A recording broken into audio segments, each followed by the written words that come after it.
Picture a financial branch supervisor adamantly claiming he never unlocked the secure reserve, only for digital monitors to display the precise second his credentials breached the door that very morning. During such pivotal instances, reality does not need to raise its voice. It simply manifests as undeniable statistics that leave no room for debate. Therefore, the fundamental inquiry emerges. If the official entrusted with safeguarding the country's most delicate investigative dossiers claims complete ignorance of a document that digital logs prove he accessed, what does this reveal regarding the integrity of the infrastructure itself? Because the events unfolding within that legislative chamber were far from the standard political performances typically seen in the Capitol, rather, it was a meticulously orchestrated questioning where every inquiry inherently contained its own resolution. As the proceedings concluded, it became undeniably evident that the senator was not merely debating the director. Instead, he was maneuvering the official into a confrontation with his very own digital footprints. The inquiry had been sluggishly moving forward for several hours when the pivotal juncture finally materialized, characterized by the type of creeping administrative fatigue that blankets government chambers during the late afternoon, when the artificial illumination appears exceptionally unforgiving and journalists have already filled numerous notepads with remarks destined to be forgotten.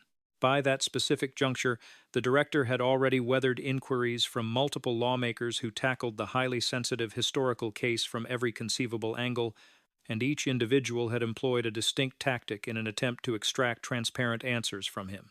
One representative had tackled the matter akin to a constitutional litigator, methodically guiding the witness through glaring discrepancies between his prior media statements and the official concessions made by the Justice Department. Another lawmaker had leaned heavily on physical documentation, spreading printed pages across the desk and demanding that the official harmonize his verbal claims with the undeniable facts printed on those sheets. Yet another congressman had applied pressure with the distinct, clinical exactitude derived from a career in military jurisprudence, structuring his interrogations in a manner that permitted solely the narrowest of responses. By the conclusion of those tense interactions, the director possessed justifiable cause to assume that the most perilous segment of the interrogation was safely in his rearview mirror. He had successfully parried inquiries, decelerated the dialogue with lengthy administrative justifications, and heavily utilized the customary lexicon of institutional prudence that public servants frequently deploy when they aim to convey absolutely nothing while avoiding a formal refusal to speak. Expressed differently, he had successfully navigated the predictable pitfalls and the confrontational probes that all observers in the Capitol anticipate during testimonies concerning contentious probes. However, the ultimate lawmaker slated to address the room that afternoon did not harbor the demeanor of an individual orchestrating a sudden attack.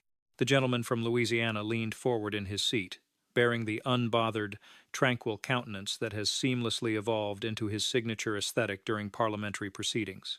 He employed the identical gentle cadence he routinely utilizes when posing inquiries that resonate with an almost casual, conversational ease, and that very facade of effortless inquisitiveness is precisely the reason observers consistently fail to accurately gauge his strategic depth.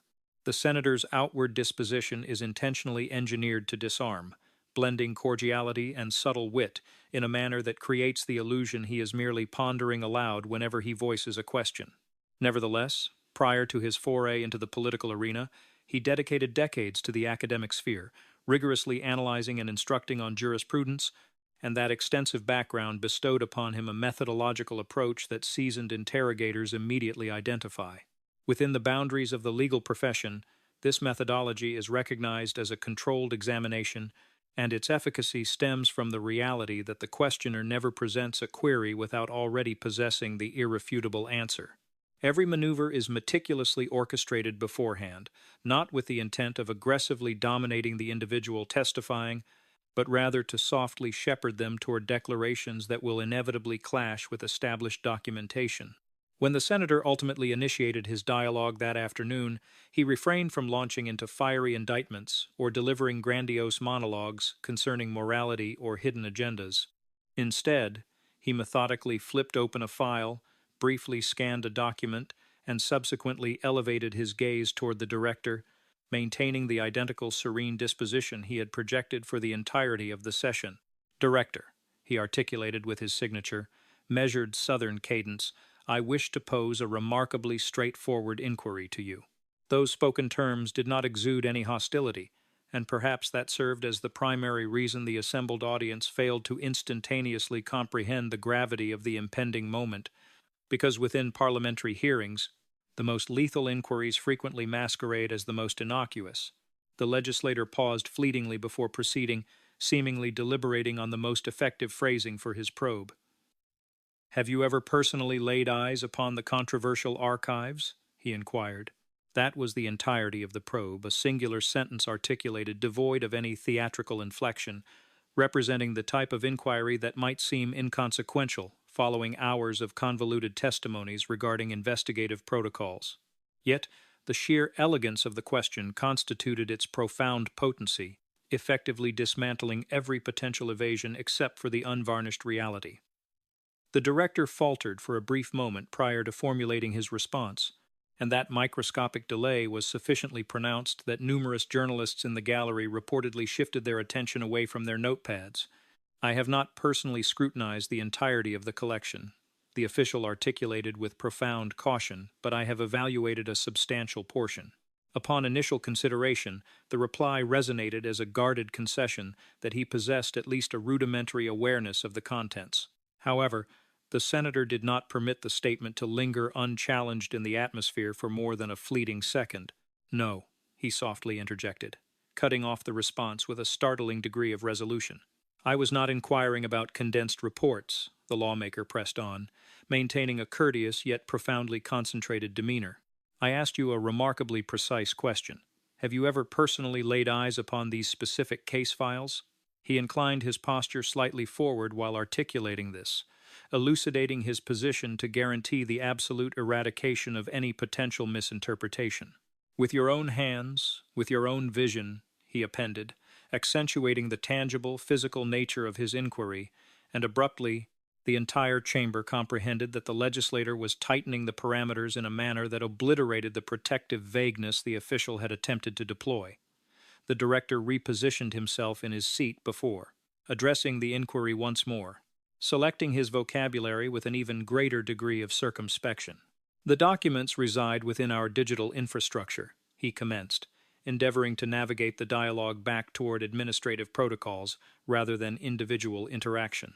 Nevertheless, the senator softly elevated his hand, halting the official in the midst of his sentence without ever elevating the volume of his voice. "Director," he stated firmly, "I presented you with an uncomplicated inquiry, and you are regaling me with details concerning the infrastructure." Subsequently, the legislator reached into his portfolio and extracted a singular piece of documentation. "There exists a tangible records vault situated at the headquarters of the Bureau," the senator continued, articulating his words with a deliberate slowness that ensured every individual present could easily track his deductive reasoning. "Within that specific chamber, there are physical documents explicitly connected to this high-profile case." He slightly elevated the document to guarantee that both the congressional aides and the broadcasting lenses could capture its presence. "This," he declared, "constitutes the internal entry registry for that particular records vault, and with the delivery of that profound statement, the nature of the inquiry abruptly transitioned from mere conjecture into the realm of hard, documented proof. Based upon the details inscribed on the paper the senator presented, the records vault housing these highly sensitive materials possessed a discrete classification within the agency's internal architecture. Room 714, representing a concrete geographic point within the primary facility where agents safeguarded materials linked to one of the most infamous unlawful syndicates in contemporary history. The senator redirected his gaze back toward the official. "Is that specific chamber accessible to individuals possessing the requisite authorization?" he probed. The director conceded that it indeed was. "And are the relevant files maintained in that location?" The legislator pressed further. "Affirmative," the official verified. The dialogue continued to resonate with an administrative, almost unremarkable cadence, yet the senator had not reached his conclusion. "Director," he stated, once again angling his body slightly toward the table, "have you ever physically stood inside room 714? In that precise fraction of a second, the expansive hearing chamber plummeted into an absolute, breathless tranquility. The profound hush that trailed that inquiry did not seem coincidental. It felt distinctly orchestrated, mirroring the specific variety of suspense that descends upon a judicial venue when every occupant instantaneously recognizes that the discourse has transitioned from courteous probing into a dangerous territory where any conceivable response will precipitate a crisis. This occurred because the senator had not yet leveled any formal allegations against the director, neither directly nor through a single syllable that could be genuinely characterized as antagonistic or melodramatic. The entirety of his actions thus far consisted solely of cementing three elementary truths before the assembled audience: that the controversial archives genuinely existed, that they were housed within a concrete records vault inside the headquarters, and that the individual tasked with commanding the agency had been bestowed with the clearance to enter that very chamber.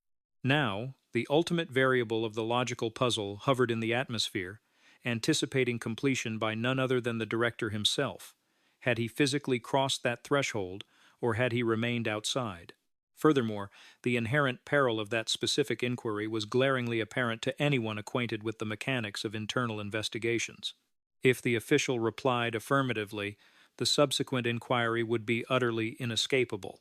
What precisely did you observe inside the records vault harboring one of the most polarizing criminal dossiers in modern national history, and what actions did you undertake thereafter? Conversely, if he responded negatively, an entirely distinct dilemma would instantaneously manifest before the broadcasting lenses, because how could the supreme commander of the federal investigative body rationalize perpetually avoiding the chamber holding evidence linked to such a notorious exploitation network, a scandal that had already fundamentally eroded the citizenry's faith in the judicial apparatus for countless years? Expressed differently, either potential response birthed an irreconcilable contradiction. The official hesitated for a duration sufficient to render the underlying anxiety within the room a palpable entity.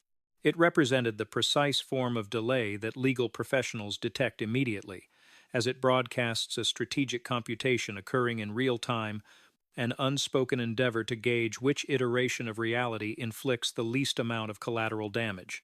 However, the legislator did not forcefully prompt him.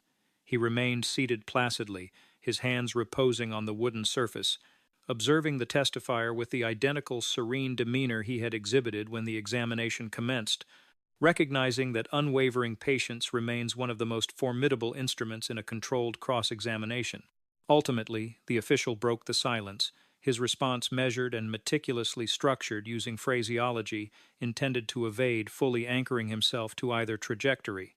"Senator," he initiated methodically, "the agency preserves both physical and digital repositories pertaining to active and historical inquiries." It resonated as the preamble to a bureaucratic justification, representing the very tactic administrators routinely deploy when they desire to broaden the scope of a conversation instead of confronting the pointed query directly. Nevertheless, the senator was already signaling a subtle negation with a gentle shake of his head. "I value that context," the legislator responded with tranquility. But that was not the essence of the inquiry. He lightly struck the document resting before him a single time, almost softly, as if serving notice to the chamber that the discourse was far from abstract. "I specifically asked if you had ever physically entered room 714, he stated, and then he paused once more, granting the official one final opening to provide an unequivocal reply. "Have you?" Another heavy silence ensued, and when the director finally offered a rejoinder, the statement was remarkably concise. "Not personally," he stated. Upon a superficial assessment, the declaration appeared authoritative, yet any individual schooled in judicial interrogation would instantly pinpoint the calculated phraseology. The term "not personally" can encompass a multitude of interpretations. It might signify that an associate breached the room on your behalf. It could indicate that the data was transported to you in an alternate location, or it might merely suggest that the individual fielding the question is attempting to circumvent articulating something that could subsequently be falsified. The senator appeared to instantly decode the inherent evasion. Rather than aggressively contesting the assertion, he offered a slow nod of his head, acting as though he were embracing the premise. "Very well," he agreed. "Let us presume, for the purposes of this dialogue, that you did not physically traverse that threshold." The phrasing sounded remarkably accommodating, embodying the type of language that implies the questioner is prepared to advance to a new topic, but in actuality, the legislator was merely unlocking the subsequent gateway in his meticulously planned progression. Director, he proceeded, extracting an additional sheet from the portfolio resting before him when a newly appointed agency chief assumes their post, a standard orientation protocol typically occurs. The official provided a subtle affirmative nod. Indeed, he acknowledged. The senator pressed forward without altering his vocal inflection. And throughout that orientation sequence, you are provided comprehensive briefings regarding premier investigations that possess significant national weight. Once more, the official offered confirmation. Affirmative, he stated. The legislator elevated the paper he had merely moments ago withdrawn from his file. This, he elucidated, represents a reproduction of the introductory briefing itinerary designed for incoming directors. He cast a brief glance toward the massive display monitor situated at the forefront of the chamber, where pertinent documents were periodically cast for the audience's observation. "Let us project this for all to see," he directed. Within a matter of seconds, the corresponding page materialized on the glowing screen stationed behind the witness booth. Sequential lines detailed the specific subject matters that newly minted agency heads were briefed upon during their inaugural week in power: counter-espionage hazards, digital security initiatives, vast organized crime pursuits, and, situated near the center of the document, a singular entry that instantly captivated the focus of every soul present. Epstein Case Dossier Review, it read. The senator directed his finger toward the specific line. Director, he stated, based on this official ledger, you received a comprehensive briefing regarding these sensitive archives during your very first week in command. The official offered another nod. That is accurate. Excellent, the legislator replied, his tone carrying an almost buoyant quality. Now, let us examine the annotation appended to that specific review session. He directed the display to magnify the entry so that the diminutive script situated beneath it grew legible on the monitor, and abruptly, the entire assembly was absorbing the identical phrase simultaneously. Briefing concluded. Director confirmed acquisition of investigative assets, explicitly incorporating clearance to access Physical Records Vault 714. The senator pivoted back toward the interrogation table. Therefore, according to the agency's internal orientation documentation, he articulated with deliberate pacing, you were not merely briefed regarding these controversial dossiers, but you were simultaneously granted explicit clearance to breach the tangible records vault where they reside. He allowed the profound implication to permeate the room's atmosphere. And yet, mere moments ago, you testified before this panel that you had never physically occupied that space. The official's legal counsel leaned intimately toward him, murmuring instructions that the audio receivers failed to detect. Following a brief pause, the director responded with extreme caution. Senator, possessing authorization does not inherently equate to physical visitation, he reasoned. The legislator nodded in immediate agreement. You are unequivocally correct, he responded. Those concepts are distinctly separate. The rapid consensus appeared almost encouraging, a fact that rendered the subsequent maneuver exceptionally jarring. Permit me to pose a different inquiry to you, then, the senator continued, reaching back into his collection to extract a more substantial document laden with columns of digital data. In stark contrast to the preceding materials, this specific sheet bore the hallmarks of a printout generated by an automated database rather than something inscribed manually.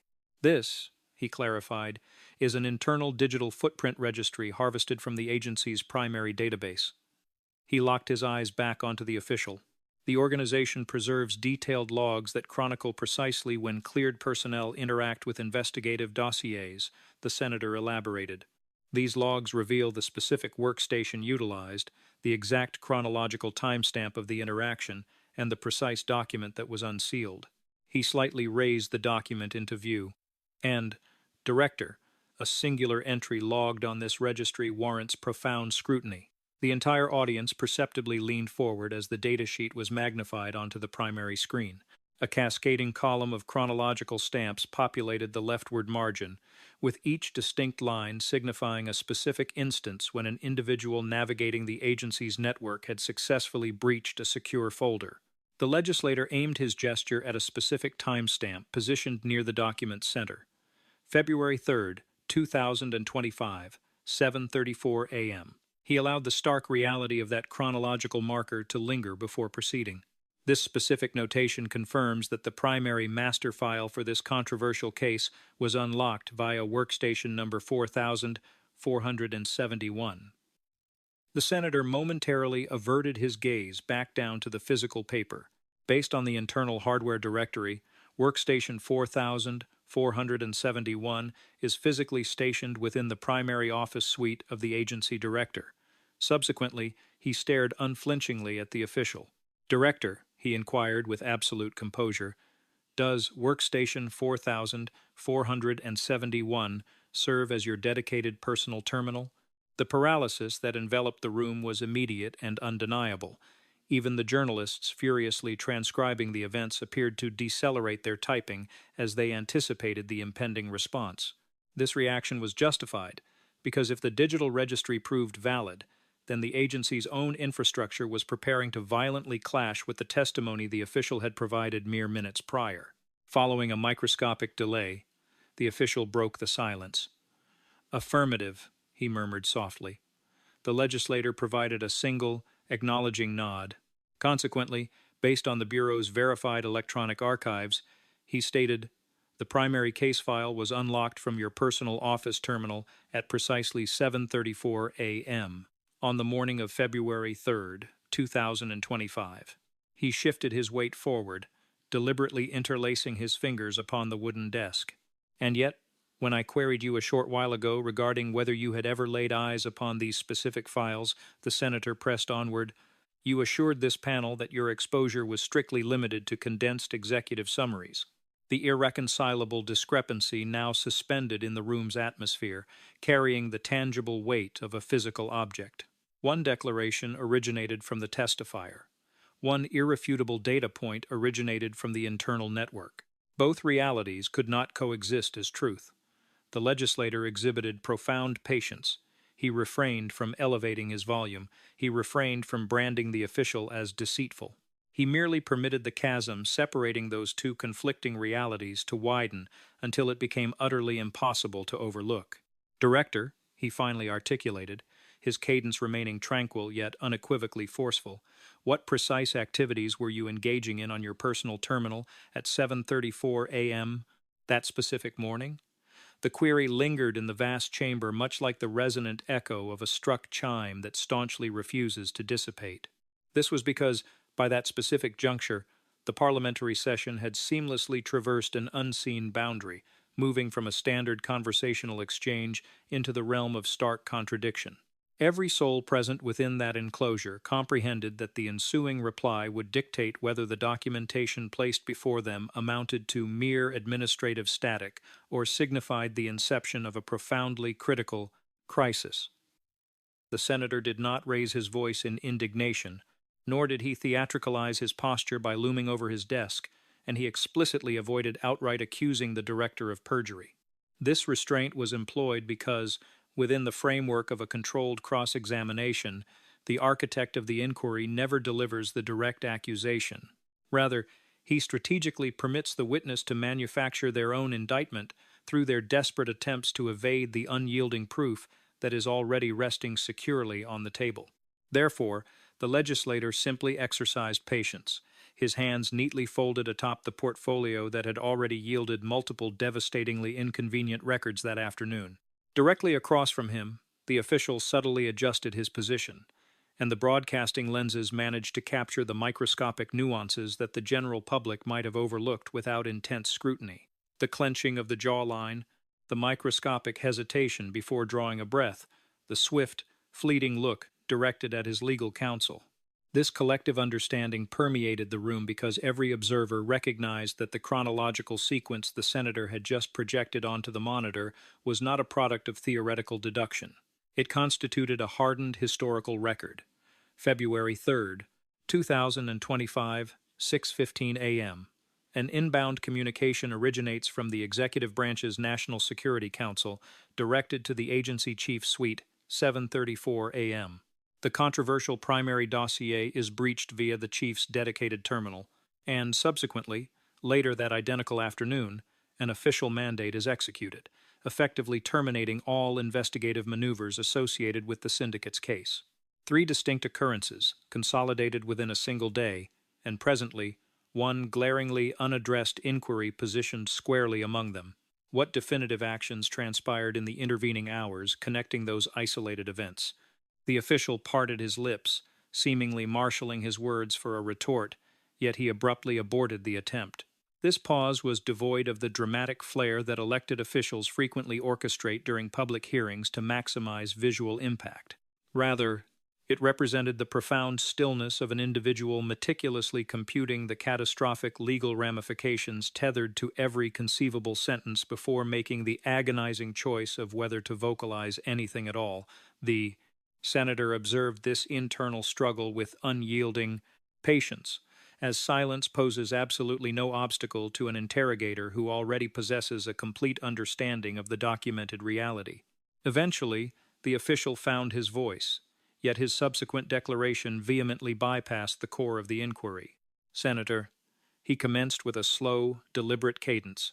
The agency analyzes investigative data via a multitude of avenues, encompassing condensed reports and strategic assessments formulated by executive personnel. The phrasing resonated with a polished, thoroughly rehearsed quality, meticulously engineered to pivot the dialogue away from the exact chronological marker the legislator had isolated. Nevertheless, the senator refrained from an immediate interjection. He allowed the official to conclude his thought, then subtly inclined his head. "That does not align with the question I presented to you," he countered with unwavering tranquility, his vocal tone retaining its conversational quality while delivering a correction of undeniable exactitude. "I inquired regarding your specific activities on your personal workstation at 7:34 a.m. on the morning of February 3rd. He lightly tapped the printout once more. The database explicitly indicates that the controversial master file was unsealed, utilizing that exact hardware. A subsequent period of silence descended, notably more prolonged than the initial pause, and on this occasion, the silence itself began to weave a compelling narrative.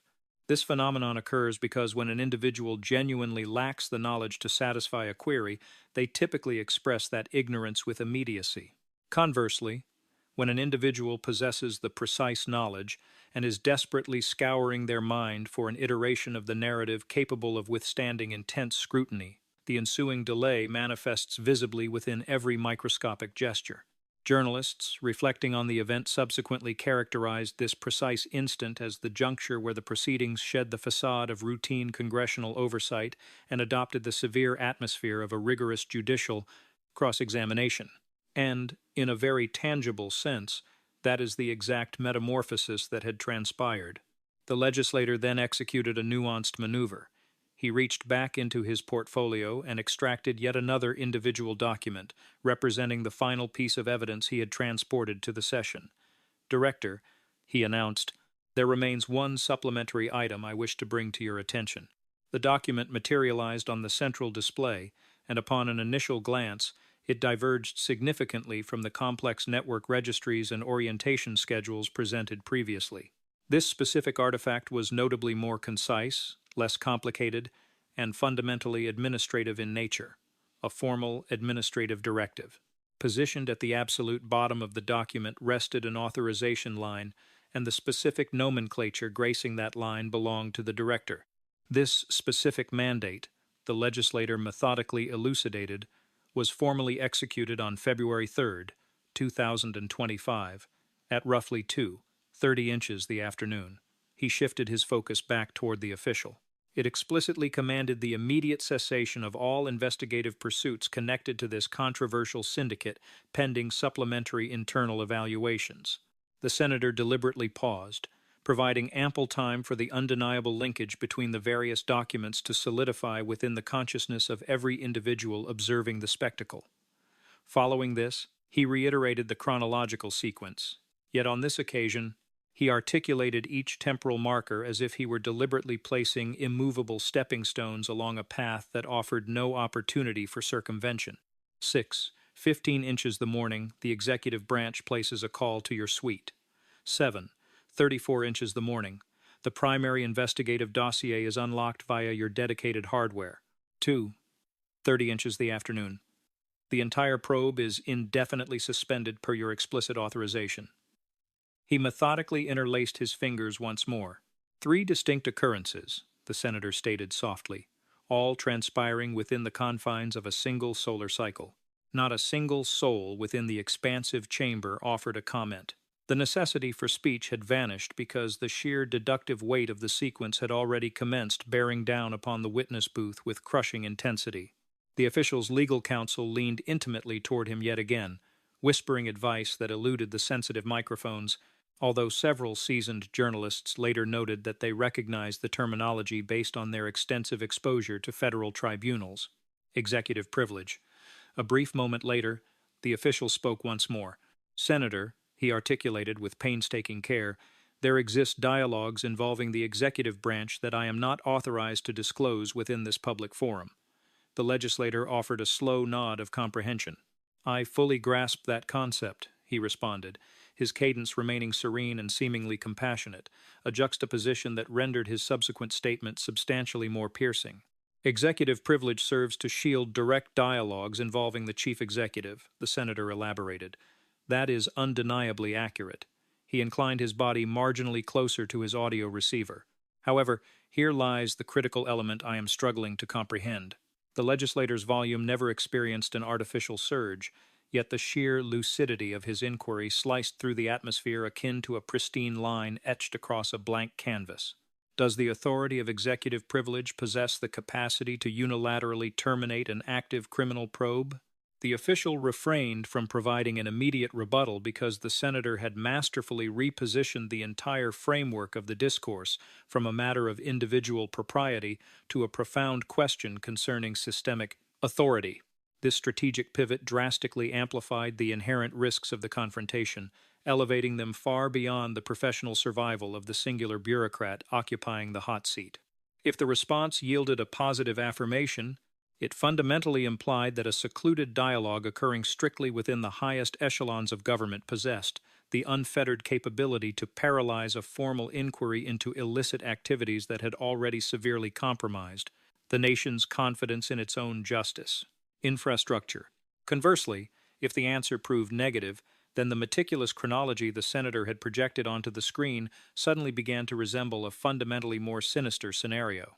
The legislator rhythmically drummed the surface of his desk with his fingertips, an action lacking any trace of impatience, but rather exuding a thoughtful quality, reminiscent of an individual drumming a surface, while allowing a witness the necessary time to recall a vital piece of information.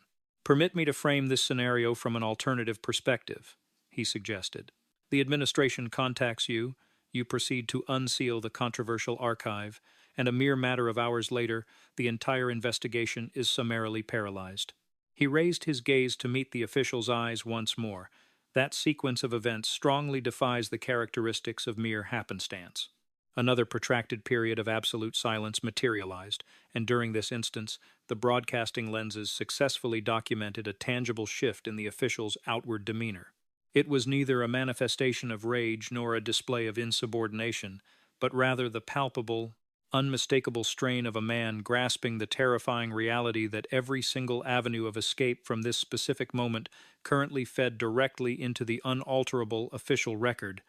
The legislator permitted the quietude to expand just long enough for its immense psychological burden to blanket the entirety of the chamber. Following this, he delivered the specific query that had been subtly gathering momentum since the very inception of their interaction.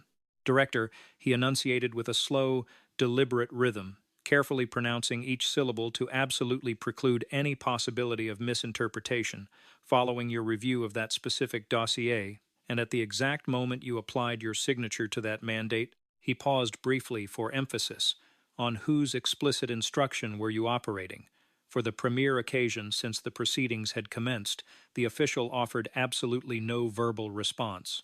For a fleeting period, it genuinely felt as though the entire legislative venue had been hermetically sealed beneath a layer of glass, producing the specific variety of suspended tranquility that descends when every individual in attendance collectively acknowledges that the ensuing auditory disruption, regardless of its nature, will permanently dictate how history chronicles the moment. The senator consciously refrained from immediately reiterating the inquiry because, within the strategic confines of a courtroom setting, repetition is never deployed to artificially coerce the individual testifying. Rather, it is utilized strictly to verify for the official transcripts that the subject comprehensively processed the question upon its initial delivery. Seated opposite the inquisitor, the official remained completely immobilized, his vision gradually descending toward the scattered documents littering his desk, acting as if the necessary justification might be magically concealed somewhere within the margins of a document that did not physically exist. The audio equipment captured absolutely nothing beyond the subtle creaking of adjusting seats and the muted rustle of a journalist delicately turning a page within the media gallery. And frequently, within high-stakes proceedings of this precise nature, the profound absence of a stated response serves as the most deafening declaration any individual could possibly formulate.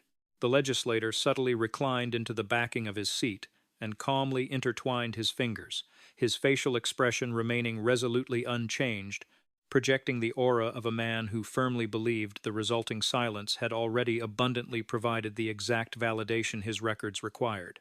He allowed another agonizing second to evaporate before initiating speech once more, not with the intent of hurling accusations, nor to inject artificial melodrama into the environment, but rather to contextualize the occurrences of that specific morning into a coherent narrative that every citizen monitoring the broadcast could effortlessly grasp. "Let us systematically review the established facts," he stated with total composure. "Not conjecture, not subjective perspective, but solely the verified documentation." He motioned toward the assortment of records still illuminating the massive monitor stationed behind the witness booth. February 3rd, 2025. The senator resumed his deliberate pacing. At precisely 6:15 a.m., a telephonic connection is registered originating from the administration's security apparatus and terminating at the suite of the agency's director. At exactly 7:34 a.m., the primary database associated with this highly controversial case is breached via terminal number 4471, located securely within that exact suite. And at 2:30 p.m., on that identical afternoon, an official mandate is executed, effectively freezing all investigative operations tethered to this specific probe. He permitted the final declaration to properly anchor itself within the room before appending one supplementary detail.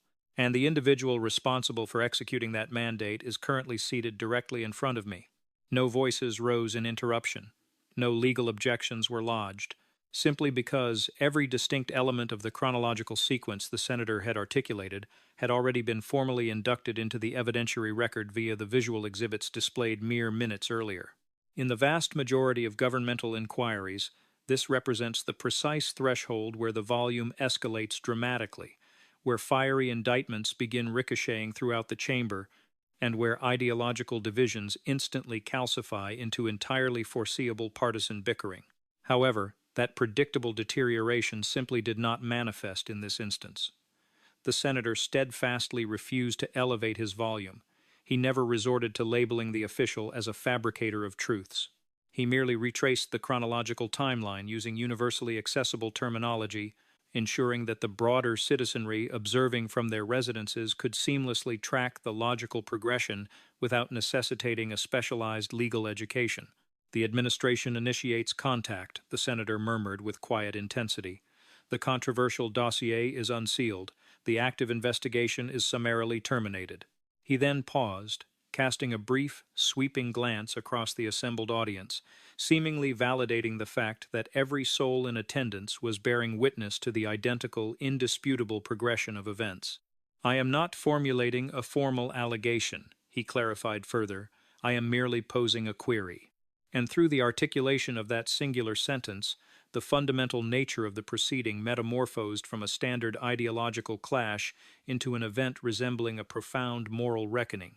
This transformation occurred because this particular investigation had never existed merely as another routine administrative file interred within the depths of federal repositories for decades.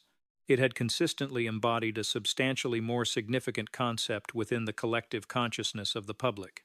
It served as the ultimate barometer to determine whether exorbitant affluence and entrenched authority possessed the capability to insulate specific individuals from the severe repercussions that ordinary members of society confront on a daily basis. The casualties associated with that specific enterprise were not merely theoretical designations inscribed on legal briefs. They represented vulnerable youths whose existences had been forcefully dragged into a sprawling web of illicit exploitation that seamlessly transcended provincial jurisdictions, international boundaries, and elite social spheres saturated with profoundly influential figures. When the initial pursuit of justice collapsed spectacularly years prior under highly questionable conditions, the resultant devastation was not neatly confined to a single judicial venue. It rapidly metastasized, severely eroding the citizenry's fundamental faith in the very institutions explicitly designed to administer the law devoid of intimidation or preferential treatment. Every subsequent postponement, every systematically obfuscated document, and every deeply perplexing administrative ruling merely intensified the lingering paranoia that, somewhere deep within the bureaucratic labyrinth, immensely powerful entities were receiving systematic protection. That underlying reality is precisely why the specific interaction unfurling within that hearing room carried such immense historical weight. It was not significant merely due to two government officials sparring across a wooden barrier, but rather because the chronological timeline the legislator had meticulously constructed forced a question that extended infinitely beyond the career of one single administrator. If a highly classified dossier intrinsically linked to that notorious scandal was breached by the commander of the premier investigative agency during the morning hours, and the overarching probe was completely paralyzed later that identical day, what exact machinations transpired during the critical window connecting those two specific timestamps? The senator swiveled his attention back toward the official. His vocal cadence remained exceptionally disciplined, yet the sheer gravity of the inquiry backing it had evolved into an undeniable force. "Director," he stated firmly, "I desire absolute transparency regarding a specific nuance. Nobody in this chamber is demanding that you violently breach the confidentiality of protected executive communications that jurisprudence rightfully safeguards. However, a profound distinction exists between shielding a verbal exchange and shielding an administrative ruling." He leaned his torso forward slightly to emphasize the point. A verbal exchange may rightfully retain its privileged status, but a formal mandate that forcefully terminates an active probe instantaneously transitions into a component of the public historical record. The verbiage landed with a gentle touch, yet the underlying insinuation was unmistakably clear. And telephonic dialogue might successfully remain cloaked from public consumption, but the tangible ripple effects of that communication, the directives issued, the maneuvers executed, the pursuits abruptly halted manifest as physical documentation that fundamentally belongs to the domain of the public registry. The official maintained his absolute silence. The legislator nodded his head with agonizing slowness, his demeanor radiating an almost empathetic quality, acting as though he fully recognized the excruciating professional jeopardy the testifier currently found himself drowning within. Following this display, he lowered his gaze toward the portfolio resting on his desk and delicately folded it shut. "I intend to articulate this question for one final occasion," he announced. The entire chamber collectively suspended its respiration yet again. At the precise moment you applied your signature to that mandate, effectively paralyzing the probe into this specific syndicate on the 3rd of February, the senator continued with extreme precision, "Whose specific ruling were you actively implementing?" The absolute quietude that trailed the question felt significantly more oppressive than any previous pause. The official briefly elevated his vision to meet the senator's eyes, swiftly darted a glance toward his legal representative, and finally surrendered his gaze back down to the surface of the desk. He marginally parted his lips as if to speak, then firmly sealed them shut once more, and that specific gesture marked the exact moment every observer in the room comprehended that a verbalized answer would never materialize. This failure to respond did not stem from the inquiry lacking clarity, nor did it result from a dearth of supporting documentation. Rather, it occurred because, on certain occasions, the solitary method available to circumvent violently clashing with irrefutable proof is to embrace absolute silence. The legislator reclined his posture once more and permitted the crushing silence to articulate its own profound narrative. Following a brief interval, he pivoted his body slightly to address the remainder of the congressional panel and the vast public audience monitoring the feed beyond the broadcasting lenses. "For the official transcripts," he declared with absolute serenity, The testifier has actively elected to withhold a response. Subsequently, he provided a final, condensed summation of the chronological events, adopting a rhythm reminiscent of a seasoned litigator delivering the devastating final argument of a massive trial. The administration initiated contact at 6:15 during the morning hours. The controversial archive was breached at exactly 7:34. The active investigation was formally paralyzed at 2:30 that afternoon. He methodically positioned the closed portfolio squarely on the desk in front of him, and the supreme commander of this investigative agency has actively declined to contest the validity of a single one of those verified records. The expansive chamber maintained its quiet state, yet the nature of the silence had fundamentally transformed.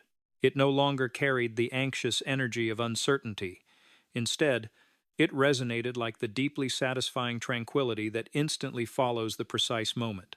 A complex conundrum flawlessly clicks into its final configuration, allowing every observer to plainly visualize the overarching image it creates. This occurred because the tense interrogation had successfully unmasked a crucial reality entirely independent of a formal admission of guilt or a theatrical indictment. A pointed query had been delivered, undeniable proof had been publicly projected, and the sole reaction offered by the testifier had been absolute muteness. That specific absence of speech burdened the general populace with an agonizing inquiry that absolutely no politician, no legal counsel, and no individual testifier within that enclosure possessed the capacity to resolve autonomously. If the relentless pursuit of justice can be effectively frozen by a mere telephonic exchange and a stroke of a pen, then what mechanisms actually remain to safeguard the rigorous inquiries that average citizens rely upon to ensure societal fairness? Ultimately, the core dilemma exposed here totally transcends partisan affiliations or political maneuvering. It is decidedly not a matter of ideological allegiance or theatrical campaign grandstanding. It centers entirely on the terrifying prospect of whether the complex apparatus engineered to scrutinize illicit behaviors perpetrated by the overwhelmingly influential genuinely functions under the identical parameters as the system, utilized to penalize the general populace. If the supreme authority of the nation's premier investigative body retains the power to unseal a highly sensitive dossier at dawn and completely dismantle the corresponding probe by dusk, strictly following a communication from the highest levels of the executive branch, then the dialogue fundamentally ceases to be a debate over administrative protocol. It rapidly morphs into a profound crisis regarding societal faith, faith in the monumental establishments that profess to uphold the rule of law, faith in the high-ranking administrators who swear solemn oaths to fiercely defend the uncorrupted nature of those very establishments, and faith in the foundational concept that equity within this republic is structurally mandated to operate entirely free from the manipulative grasp of the individuals who possess the greatest capacity to exert coercive leverage. Furthermore, when that foundational trust begins to shatter, the catastrophic shockwaves extend infinitely beyond the confines of a singular legislative chamber located in the capital. This is because every individual citizen absorbing that specific interaction immediately begins to formulate the identical, deeply unsettling query. If the operational boundaries fundamentally shift the moment highly prominent individuals materialize within a classified document, then do those boundaries truly qualify as legitimate statutes? Consequently, the burning inquiry now permanently escapes the specific identities of the testifier, the interrogating senator, and the confines of that specific afternoon within a government building. Who is this bureaucratic behemoth actively attempting to shield? Is it fiercely protecting the vulnerable casualties whose futures were irreparably shattered by the illicit activities chronicled within those sealed archives? Or is it systematically shielding the vast web of elite influence that might potentially be exposed within those very pages? Because if the pursuit of equity only advances when it proves politically advantageous for the immensely powerful, then it ceases to function as true equity and instead degenerates into an officially sanctioned system of exemptions. And that undeniable reality is precisely the reason why critical junctures resembling the one you merely observed carry such monumental significance.